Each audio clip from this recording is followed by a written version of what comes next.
moi je pense que pour la gamme c'est Kabila siaki ndaki ou avant un préavis alors si ça bon on a c'est à garantie ce ni donc comment voulez-vous tout réussir tant que tozaki toujours na ba infiltré tozaki na bateau ba jouer toujours double jeu toi na ba ndeko bolinga encore ba chi ba la lemba oyo toi na ba mubaki tozaki na ba busa bango nyonso ba débaucher Kabila tozaki na à chaque fois qu'on voter des stratégies bango banda benga na butu la type sur légèreté na bango parce que même na ba ita e kokolo ba na monsieur te ba ita eza Mickey loba comment tu as biso misapina c'est parce qu'on n'a pas un état.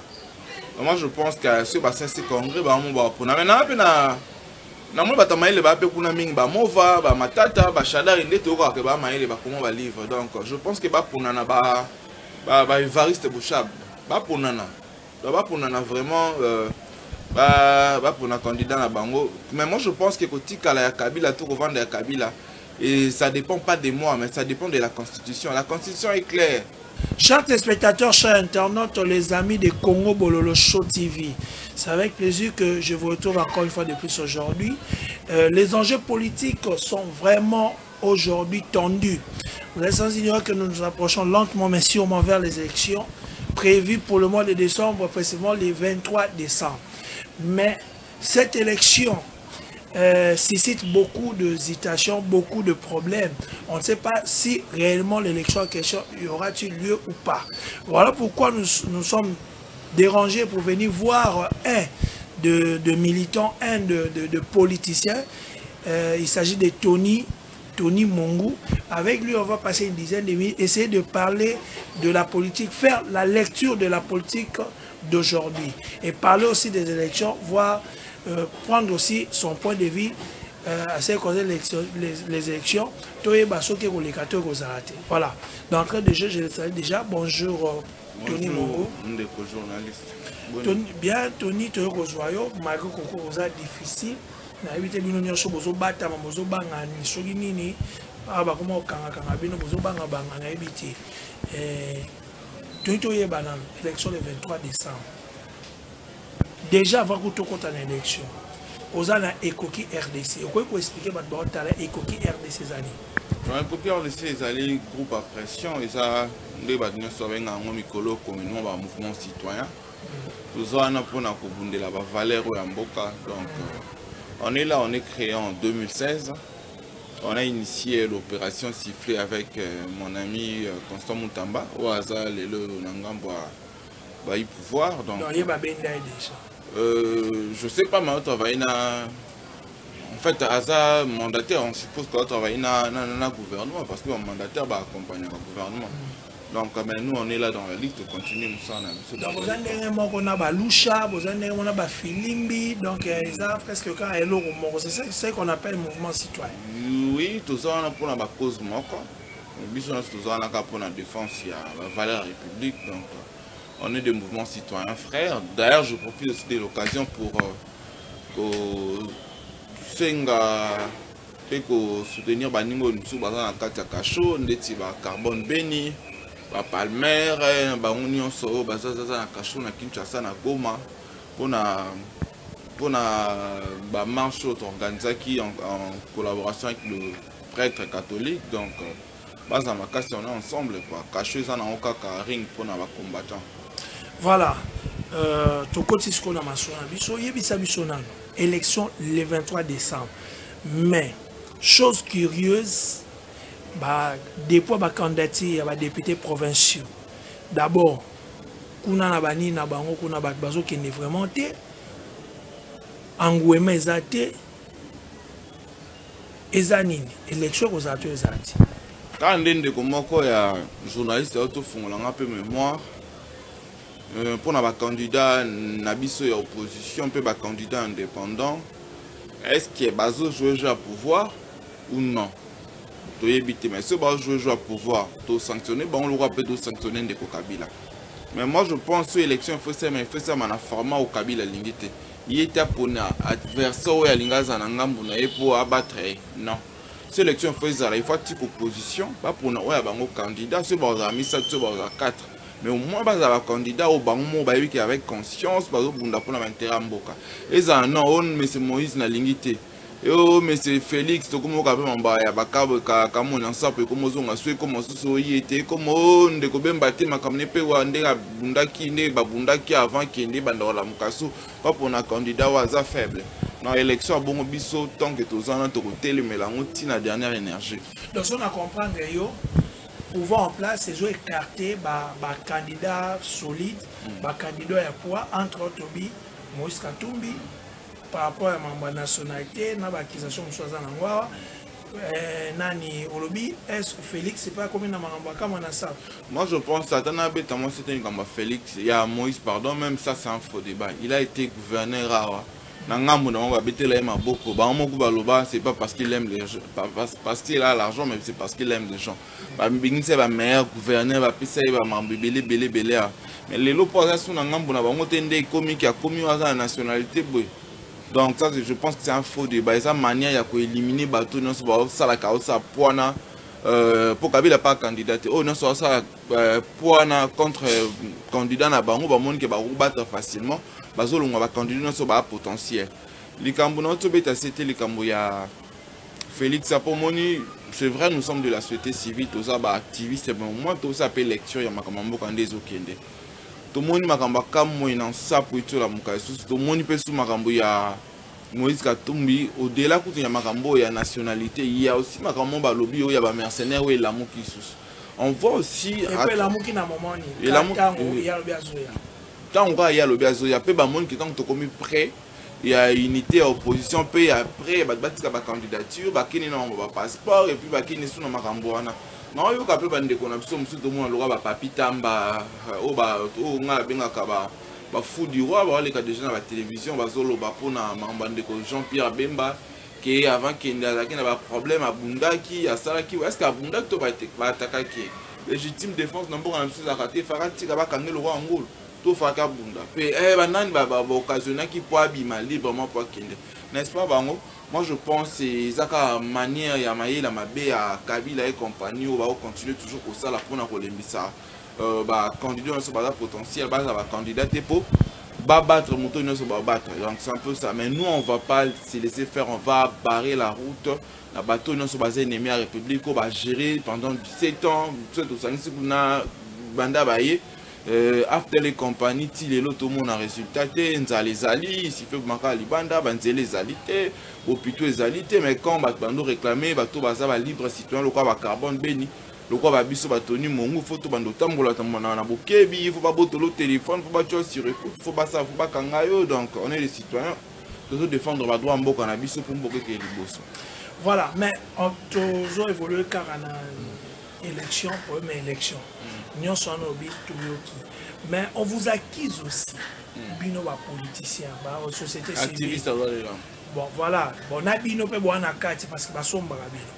Toujours na ba opposition, toujours société civile. Ba bi bo changer ya pouvoir. Ça veut dire élection ya ngwana, ba bi élection faisala. Tu boite mais siko pourquoi ba tu bazo boya élection. Surtout talika ba opposant ba finga ki président Kabila. Kaka bango lelo baza côté na est-ce que sur la plateforme tu comme dans sur la plateforme mais yango ce ko babi bino bozo sala jeu ya pouvoir na peso ba indisi mususu batu ni biso batu ni nga par exemple babi vous ne voyez pas que Moïse azaleka mutakabila ba pese exemple babi tanga opposant ni oyo bakanga awa na Congo na kaya maladie ou bien kanini na bimi pe akei Kanga opposant ni bandima marche facilement ou bien meeting facilement et puis bâtir écran géant azo peut s'appeler discours à partir de ça. Moi je pense que photo qui est logique pour un tour bemba pas sana Kabila pour bemba pas bima qui n'a pas condition on a l'armée la police savait que bemba faka bima fera qui ba kiango mais je pense pas que Moïse le roi bima qui n'a pas condition pour des raisons de santé ou ça son droit le plus légitime. Oh bah puis mais la bande de diomi oh bah puis mais la bande de exactement oh ça louche bah monsieur bah boy bah bimate mais moi je pense il fallait écouter beaucoup plus solo balikambo bah ça bah tu bah banga rappel bah ebi muto na simane azana bah tout combien bah taper poids politique à muto par exemple bah biso oyo bah Tony Mongu l'aime sous na mitoa bah tout bah na ba calcul na onde bah ça la va calculer bah tout mais il y en a bah mitou monsieur quoi ya mabelete je pense bien tozalaki na bino na matanga ya ndeko na ngai Rossi omeki ya mikongo nyonso etutaka mabele te mutu mosusu omeki ye na ndo omoni puissance na ye biso mosusu toza babato commune toza babato quartier soki omeki nga eningani mais c'est pas que likambo ya Moïse nde babimisaki nde aza forcément kojouer jeu ya Kabila. Moi je pense que babangaki que soulèvement ils en a katanga yango ba meke ko ça moi j'ai et puis ba yeba ke ba na ba stratégie na bango toujours ya mabe nde ba maile mabe ba ko créer ba blog na bango ba créer ba passeport ba nini c'est bon. Jean-Pierre Bemba akoya to akoya est-ce qu'on a candidat on a candidat Jean-Pierre Bemba candidat notre solo la kutuna na président fédéral bon na que jeter le nom ngamo na un ancien fourmi nazala ki pe wana jour il y a procès, il y a président Jean-Pierre. Mais il y a des arguments qui sont avancés, soit disant que il faut être présent, il faut passer une année dans Mboka.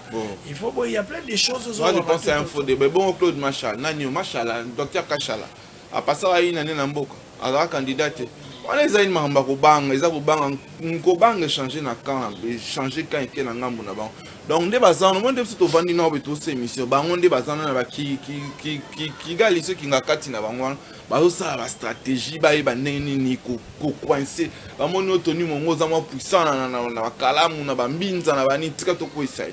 Atindele au moins 6 mois bo meki o azaminer. Ba moni o carbone ben yo zo soutenir ba sango. Ba moni o mo dans bazo luka toujours laboratoire. Mais si comme candidat commune, candidat commun, ou bien candidature commune, et comme dès lors que dans 4 oppositions, bon mot présenté. Est-ce que vous pensez que Caméra au CD, ou Azaki 3e dans l'élection Tcholeka? Est-ce que vous pensez Jean-Pierre Bemba sont un candidat à COCD? Est-ce que vous pensez Félix Tshisekedi sont un candidat à COCD? Tous ces gens-là, même notre Martin Fayou, est-ce que vous pensez que COCD pour n'avoir mis sa candidature? Moi je pense que c'est d'abord important que l'élection est crédible. Ce qui est l'élection est crédible, attends qu'il y a 3 candidats, l'eau monte sur l'accès. Kabila et compagnie va organiser. Parce que net au monde dans Makambo, à Tabotu Kabila n'a 10 ans à organiser. Nande makambo ezokende le po yo organiser nini fichier électoral les a un problème OIF heureusement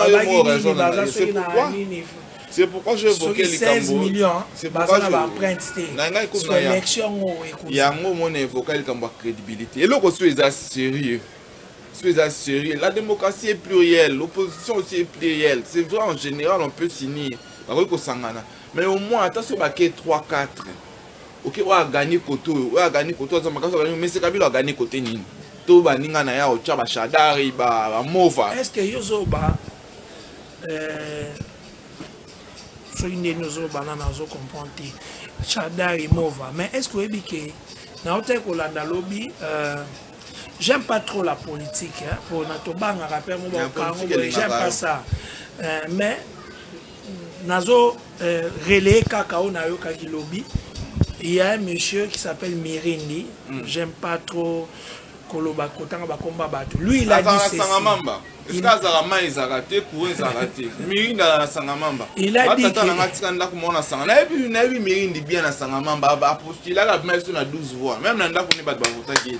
dit que Kabila a postulé parce que selon lui, Tozaka na constitution abisso.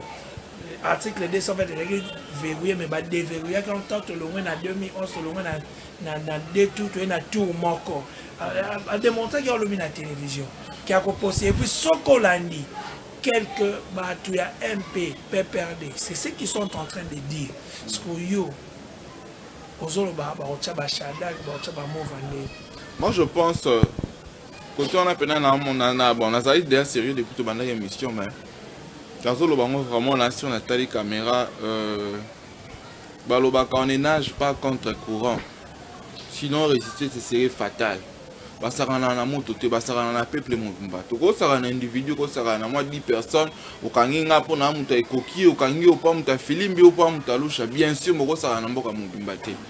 Moi je pense que baloka ba mirindi wana uti na sangamamba kuna bana sangamamba na linga mingi ezape quartier na ngapoto wana ndako kuna na sangama on a crédibilité azana ba nyongo kuna belé akoya ko interpréter iloko ezota survie ya mboka Moi, je pense que c'est ça le faux débat. Tout le monde a une actualité, ça baisse. Moi, je ne peux même pas répondre à Mérine parce que je le connais personnellement. Mais quand tu ne réponds pas à Mérine, oui, puis que ça, dans bateau, dans MP, dans la même chose. Mais s'ils pensent vraiment qu'ils sont forts, qu'ils sont puissants, parce qu'il y a des gens qui sont tout puissants, c'est Kabila. À moins qu'ils soient tellement puissants. Mais à l'Obaka, on a un candidat. Comment on peut essayer de qu'il y a un candidat? Comme ça, on a un plan B. Vous pensez qu'il n'y a que vous, vous avez un peuple dans Simarabino? Président Kabila a un peuple. Vous pensez que Président Kabila a aimé après tout ce qu'il a fait ici? Est-ce que vous avez un bateau? Asalinini, papa journaliste. Non, Azape na Babylone, on a sali quand même tous à peu près. Asalinini, kasi nga ngina yebe lo mo yo. Oh, bongi sito ya sali. Wana to kota na osima, mais question. Bukanga lonze kufi. Oui, bien, te wana to kota na osima, mais ngana bibo, est-ce que vous pensez que Kabila a na bateau? Oh. Comme quand vous parlez de la population, lui il n'a pas une population derrière lui. Je crois à sa popularité. Et dis-moi pas na bateau. Oui, pas na bateau. Mais est-ce que bateau est comme ce président de la République? Mais Tony, na monitor sur la bien tiens, Patrick Tona le roi ça tout sur na bien à Tony Mongo. Omoni na ngaloba politique mais na on appelle bino bomoko sabiso. Toké na mandat président Kabila fait en 2016. Tokomi lelo en 2018. Vous êtes là, qu'est-ce que vous avez fait pour empêcher? Bon ça que l'autre. Ça c'est une deuxième question en gros. Tabozoloba, mais bino kababio so na société civile, mouvement citoyen. Mais ba opposo ba finga Kabila lelo ba sali alliance na Kabila, FCC. Bachibala, bango tu banani banani ba tout ba kendaki kuna na accord à Saint-Sylvestre. Ba komi na ba Kabila. Bino siko bozo monter que bozo ambriepe population. Ndeko, na mnorambo na mso alobaka muto abomara nyama abomali so za toujours na kati ya lideso. Comment voulez-vous tout réussir tant que tous qui toujours n'a pas infiltré, tous qui n'a pas tout jouer toujours double jeu. Toi n'a pas de loi voler encore, ba chibala wa lemba oyo. Toi qui n'a pas mubaki, tous qui n'a pas boussa. Bango nous sommes débauchés à Kabila, tous qui n'a à chaque fois confronter des stratégies, bango anda benga na butu. Na kinga katita to sali pour la kanyaka. Mais comment on allait réussir? Pour on a vu sur la chaîne de toi victime. Tu voter ma stratégie, vu sur tout ça sur le terrain. Avant que tout le monde sur le terrain, on a mis en cercle. Comment on allait réussir? C'est vrai dire qu'on a échoué, je peux dire en partie oui, mais en partie je peux dire non. Pourquoi? Aujourd'hui, c'est au monde où gêne le roi Abisso, Tony Mongo, comme on a s'afficher, qu'on risquait la vie d'Abisso, autant pour le roi Baninga, c'est parce qu'on a le courage. Je peux dire les appels victoire. Parce qu'avant, tu as un mouvement où tu as Goma, où tu as Kisangani, mais aujourd'hui, depuis 2006, avec mon ami Yalut, Yakala, Constant Moutamba, Wazalo mandataire, Nonatra, au PBC de Tikali, on a fait nos preuves ici, on a fait l'opération sifflée, on a qui en et sifflaki. Nous sommes des activistes des droits de l'homme, nous sommes non violents. Grâce à l'église catholique, avec non, on avait sifflé. En 2016, on a fait siffler pour Obanda qui. M. Kabila a commis en 2018. En 2016, moi et Constant Moutame, Kabila, on a fait siffler Congo Mobimba. Bon, nous sommes non violents, tous les activistes à droit de l'homme, nous sommes en Mando quitté, nous sommes en profité, nous sommes Tony Mongo, ceux qui sont activistes, vous avez Mando quitté, vous avez Nité Siko, et l'autre, vous avez apporté, vous avez parce que quand tu dis vous êtes non violents, oh boy, voilà Mando quitté, so vous avez un poignet. Pour quelle finalité? Où est-ce que Boutine et Logoti? Tu sais, Mireko et Ramasouba Mkolomorote. Pour moi, je veux dire déjà aujourd'hui, c'est une fierté au monde avec les jeunes Congolais, les lots, abîmés pour voir le politique, les gens qui tabou, les gens qui battent tout en l'air. Aujourd'hui, déjà, de voir les jeunes, même les gens qui ont au marché Félix Assala qui ont. On a vraiment les filles, on a les dames, même attends, on a des tout le temps, on a ma maman, on a image des alliés. La maman va coco, on a coco, il m'a télémis à Zoyem Bakaka pour la République. Je pense les changements est pour bientôt. Aujourd'hui, c'est déjà une fierté, c'est déjà. Moi honneur pour Nabiso, to banda qui l'aime to banda qui ba manifestation, mon passeport on to qui ba 10, ba 7 mais l'autre comme qui ba 100 ba 200. On m'attend à reçu au Mozala qui au mona qui ndé en goye Mozaki. Tony Mongo. On moni que bateau ba talo ba na besoin il y a un mot bana besoin ba yoka makambo moko oyo iko la musabango moi bien jusque là nano convaincre bat ba taloti bato ba pesa no confiance depuis to bande mission nano même biso te na terrain o bat ba comprendre non trop compter na bateau non mboka na biso zo kende boy to tourner en rond to parler ba élection Kabila aux candidat aux candidats to lobeli on me convaincre bato te lecture to ça la politique to ça kaboy d'abord compter na bino li souté. Moi je pense on ne peut pas compter sur les individus mais plutôt dans l'institution. Bateau to pesa qui gestion il y a institution voilà type comment ils ont failli. Voilà type sur légèreté na bango parce que même na ba ita le kokolo bana monsieur te ba ita weza mikie lo ba comment tu as biso musapina mais c'est parce qu'on n'a pas un état. Et le Congo na rolo bana batu bande ko na Congo moi je peux pas même en tant comme activiste attention na bina lo comme analyste politique c'est pas à moi seul de vous booster. Les Cambo les République et talibiso nyonso. La RDC bani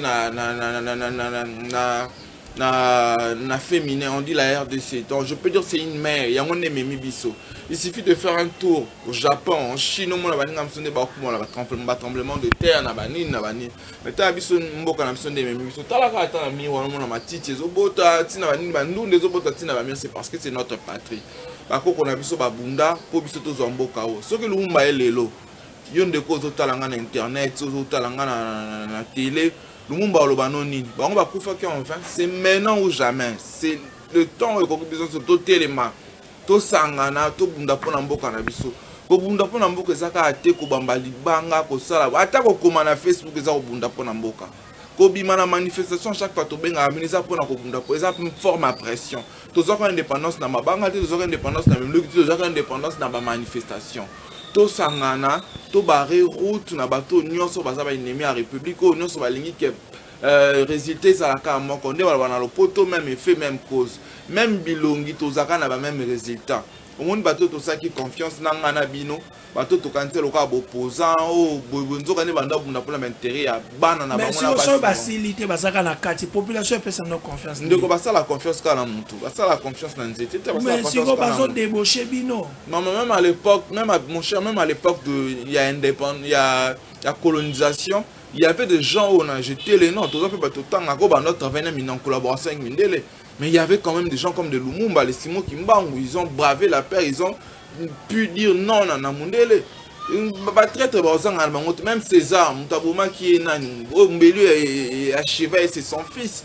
Donc très très bon dans la politique. Le roi moi n'existe pas en trahison les en kaka. Mais moi je pense rôle peut devoir ils en ont ya yo population. Yo ndé ba gérer. Eza bobanga mona biso poser la société civile za nani bango balala kanzala te bana bango batanga na bapoto mais bino nde bana no batanga na ba inikine comment ko tinda mwana na inikine akende classe na 500 francs même na mbongo retour ta même na mbongo mais la sécurité bon tout le bakeza normal c'est à vous les parents na biso bana na bakoko nde to tellement pour intérêt mboko na biso soki to lobby te pour na Congo bana na biso ba konyo comme lokwa biso moi je pense nde na kolo baka c'est maintenant ou jamais je sais pas ilo na kolo be ko booster bino ko leka koloba ko bolinga mboka tolinga mboka to bundela mboka po mboka ke deboso bato tolinga mboka vo bozo loba mais na webso lo molelo soki na baba bato bavanda na baba ba omela membongo soit disant na maboko bato ezate il y a des gens qui font la folie ya bambongo mais soit disant mbongo bato na maboko ezate sikoyo ba kwa na nini omone ndenge ba dirigeant ba réduire biso tina niveau né est-ce que moutro qui na bar est synonyme ya rosa qui mboka zo ke malam est-ce que si vous ameli moi 2 bières 3 bières non mais ça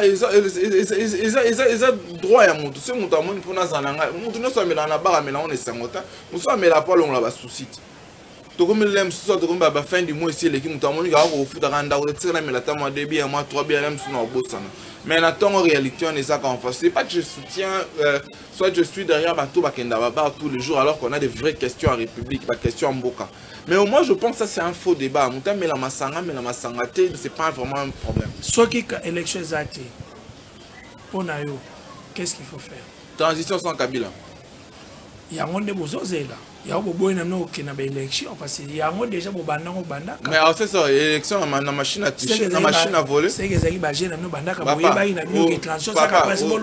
journalistes, aux amoutous, il faut me informer que le Kanga, au Tangi, bango ba coréen, ba lobby qui est là qu'on est crédibilité. Au monde ils s'amènent en Irak, oui ba conséquence là.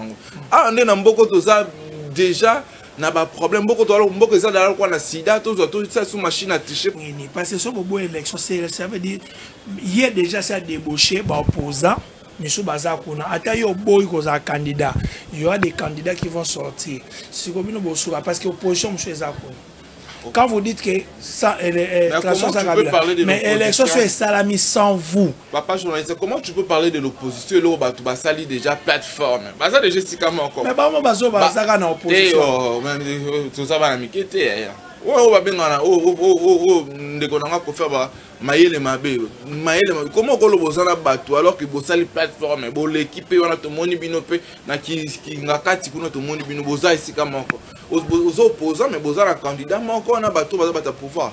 Je pense que c'est contradictoire. Ça Kabila, selon toi, n'a cause à présent. Au moment opportun pour décider. Biso notre société civile, nos oppositions vraies. Opposition où il y a IDPS, où il y a MLC, où il y a UNC, où il y a Ndeko Fayulu, où il y a Union pour la Nation, où il y a Congolais Nyonso. Donc comme s'il faut choisir un candidat dans l'opposition pour na yo nani omona. Il y a choisir un programme de stabilité. Qu'est-ce pour na yo na bi point de vue na. Il faut na mon programme. Il faut appeler ça un programme. Non, appeler ça un programme que dans voter. Mais si on a un programme, il y a un paquet de moutons présent on a zate bon on a programme monté projet de société. On a un programme qui boudi. On a un programme. Il y a un programme dans la journée. Moïse Katumbi au moins à l'obakit. Il y a lobby au moins on peut ça sur 100 milliards, sur combien sur qui a lobby qui a comme ça budget à 100 milliards mais petit programme il faut budget ça y a moi mais nous ça là pour comment 100 milliards voilà non expliquer donc de combien pas un programme là de Félix pas un programme à repé ça ah ouais si ba créer coup ba animateur ba comment il bon programme là il y a monto appeler ça pour ba biso avant tout adhérer tout soutenir monto faut appeler ça programme le quoi papa ndeko Jean-Pierre Bemba na appeler ce programme té Félix appeler ce programme té Moïse appeler ce programme té Fayulu pe donc kaza appeler ce programme té na mona qui peut jeune mo be kuna notre membre à lobby pe à candidat va pour un renouvellement quand il y a classe politique bon c'est pas appeler ce programme ni monde que ça malin c'est pas partir qui to appeler ce programme to ba tuna biso ba diaspora ndeti bato ba soutenir ko le quoi ba applique le cas di mateta ba le mateta ba kilise mateta ba le micro bois kaba mais quel rapport à tenir le bato ba soutenir biso mais na tuna question mota to nge échapper nga voilà lelo na niveau to komi na o lobby ba makamnyo so to lobby to yoki yo pona yo Kabila Akende Toatika. Ça c'est la première question. Deuxième question, pour na yo ceux qui Kabila va présenter. Pour na yo à Kochanani. Moi je pense que ce bassin c'est congrès ba mo ba pour na maintenant na mo ba tamaile ba pe kuna mingi ba mova ba matata ba shadar inde to ko ba maile ba comment ba livre donc je pense que ba pour na ba Evariste Bouchab ba pour nana vraiment pour un candidat na bango mais moi je pense que kotika la Kabila tout vendre ya Kabila et ça dépend pas de moi mais ça dépend de la constitution est claire on a 2 mandats après 2 mandats 3e mandat zati donc moi je pense que pour la ngame c'est Kabila c'est akindaki ou avant un préavis alors si ça bon on a c'est à garantir ce ni donc voilà tout comme une sous émission malgré que constitution ba lobby possible violent mais moi question mon son na tuna yote ngesa mabe papa ya Chimanga Rossi akufaki puis makamba papa matanga ya papa Rossi moi je pense que il y a procès à Rossi moi personnellement je fais pas confiance dans la procédure mais là qui bon jusque là je pense que et l'au moins ça limité mais quelle que soit la durée de la nuit les jours finissent par apparaître donc je sais qu'un jour justice a sauvé au Salima le Kambetali papa a reçu d'abord on a souhaité condoléances dans toute la famille à Chimanga je sais que c'est pas facilement moi à travers ça qui moi mon koufi ami balazo mon anaté dès qu'on a lobby même bateau baza basala nzambe ba ko gérer liwa ya mobalité bongo papa aussi donc 2 enfants boye baza na ba condition on a payé na ba ozaki na biso ti na cimetière cercueil ekoyaki tu vois ba choc wana so za motema moto za l'antivolte je pense qu'il a chaki donc paix à son âme jusqu'à là programme mort est officiel à ce que je sache non les salamité mais biso na ngam na biso ekoki toza ko se organiser quand il est là papa Roger na kundamiji à ce que je sache na nga na za na information na nga na za na programme mort officiel te. Mais dans le cadre de la RDC, na RDC, master mouvement citoyen frère, on s'organise déjà pour que la maman Chimanga, tout les candidats africains voilà, nous sommes arrivés à la fin de notre émission. En tout cas, merci Nabaonios Bolaki Debiso. Big dédicace à maman Marceline Mido, Igor de la presse congolaise, Chanel Malone en Allemagne, Lina Mayombo à Londres, Mimi Mouya en France. Francis Kamanganza na Portugal na biso za moi bato pesa oui bato ba soutenir biso tout ça ennemi à République donc na pesi mbote na Kier Gisèle Sini avec mes 2 filles à partir de Dijon na pesi Maël na Naël mbote bana nanga kuna na mboka poto na pesi mbote na pesi maman na bango motema nanga Gisèle Sini mbote na pesi Guy Lucien Sadi mbote na pesi toute la famille Mateta Alain Mateta vraiment président wa soutenir nga lokola oyo azate na pesi Pluck Mateta na pesi Christian Makwayala na pesi Poto Mubimba na pesi l'artiste Yomo Miyebesi Kozali ba congolais nyonso na pesi bino mbote à travers toute la terre na pesi bino mbote donc on est ensemble avec Dieu, nous vaincrons. Voilà, papa il est en Angleterre, paix à Zobulamboka, merci de t'être aux États-Unis. Papa il est, mais c'est aux autres au dans le terrain. Ok. Nous va poser les bandes, la prière, soutien, la caméra pour me dire ils appellent qu'à forme à combat. Pour journaliste c'est pas un combattant. Donc pour soutenir quand on a biso baza, koya kotala biso leti na banda kuboye combattant c'est limité, combattant za moto za mboka. Papa il est papa l'annexe, mais je signale que à propos, nous sommes engagés car invité. Donc, nous, on est là, tout ça, Moussala. Donc, on se retrouve prochainement. Ciao.